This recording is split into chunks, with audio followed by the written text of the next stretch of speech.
جمعرات سے جمعرات جس گھر میں یہ سورت پڑھی جاتی ہے وہ گھر کروڑ پتی بن جاتا ہے، اور اگر کوئی شخص یہ سورت اپنی اولاد کو سکھا دے، اس کی اولاد جمعرات کے دن یہ سورت پڑھ لے، اللہ تعالیٰ اس کی اولاد کو لاکھوں کروڑوں اربوں کا مالک بنا دیتا ہے، اس لیے کہ اللہ کی بارگاہ میں کسی چیز کی کوئی کمی نہیں ہے۔ جو اللہ تعالیٰ کو نہیں مانتے کفار و مشرکین، اللہ تعالیٰ ان کو بھی رزق عطا فرما رہا ہے۔ تو جب آپ اللہ کی عبادت کرنے والے ہیں، اللہ کی وعدہ نیت کو ماننے والے ہیں، اللہ کی توحید کا اقرار کرنے والے ہیں، تو جس وقت آپ یہ سورت پڑھ کر اللہ کی بارگاہ سے رزق کی طلب کریں گے، رزق مانگیں گے، دعا کریں گے، اللہ تعالیٰ اسی وقت رزق کے تمام دروازے آپ کے لیے کھول دیں گے۔ اس لیے یہ عمل لاکھوں کروڑوں لوگوں نے اس عمل سے فائدہ حاصل کیا ہے، آپ بھی اس عمل سے ضرور فائدہ حاصل کریے گا۔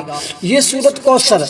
قرآن مجید کی سب سے چھوٹی سورت ہے۔ یہ سورت کا نزول بھی آپ کو پتا ہونا چاہیے، اس وقت نازل ہوئی جب حضور علیہ الصلوۃ والسلام پریشان تھے۔ اللہ تعالیٰ نے حضور کی اس پریشانی کو دور کرنے کے لیے اس سورت کا نزول فرمایا۔ اسی طرح صوفیاء فرماتے ہیں، عاملین فرماتے ہیں، جن لوگوں نے اس سورت کو پڑھا اور اس سے فوائد حاصل کیے، وہ فرماتے ہیں اگر کوئی بندہ پریشانی کی حالت میں اس سورت کو پڑھتا ہے، اللہ تعالیٰ اس بندے کی بھی پریشانی کو دور فرما دیتا ہے۔ اگر کوئی شخص مقروض ہو، اللہ تعالیٰ اس بندے کو قرضے سے خلاصی عطا فرما دیتا ہے۔ اگر کوئی بے روزگار ہو، اللہ تعالیٰ اس کو رزق عطا فرما دیتا ہے۔ اگر کوئی شخص کاروبار کو شروع کرنا چاہتا ہے، نیا کاروبار کرنا چاہتا ہے، وہ بندہ اس سورت کو پڑھ کر کاروبار شروع کرے، اللہ تعالیٰ اس کو اس کے کاروبار کے اندر کبھی بھی ناکام نہیں ہونے دے گا، اس کو ہمیشہ اپنے کاروبار کے اندر کامیابی ملے گی،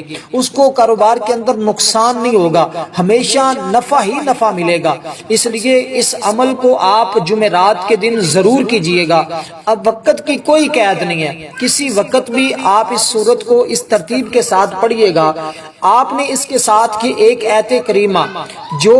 ہر شخص کو تقریباً آتی ہے، اور یہ بھی ایک پریشانی کی حالت میں ایک نبی نے پڑھی تھی، لا الہ الا انت سبحانک انی کنت من الظالمین۔ جب آپ ان دونوں کو ملا کر پڑھیں گے، جو ترتیب میں ابھی بتاؤں گا، اس ترتیب کے ساتھ جب آپ پڑھیں گے، اللہ تعالیٰ آپ کو اتنا رزق عطا فرمائیں گے کہ آپ کی نسلیں بھی وہ رزق کھاتی رہیں تو وہ رزق ختم نہیں ہوگا۔ اس لیے کہ اللہ تعالیٰ کی بارگاہ میں صرف مانگنے کی کمی ہے، ہمیں مانگنے کا طریقہ نہیں آتا، ورنہ اللہ کی ذات تو ہر وقت بندوں سے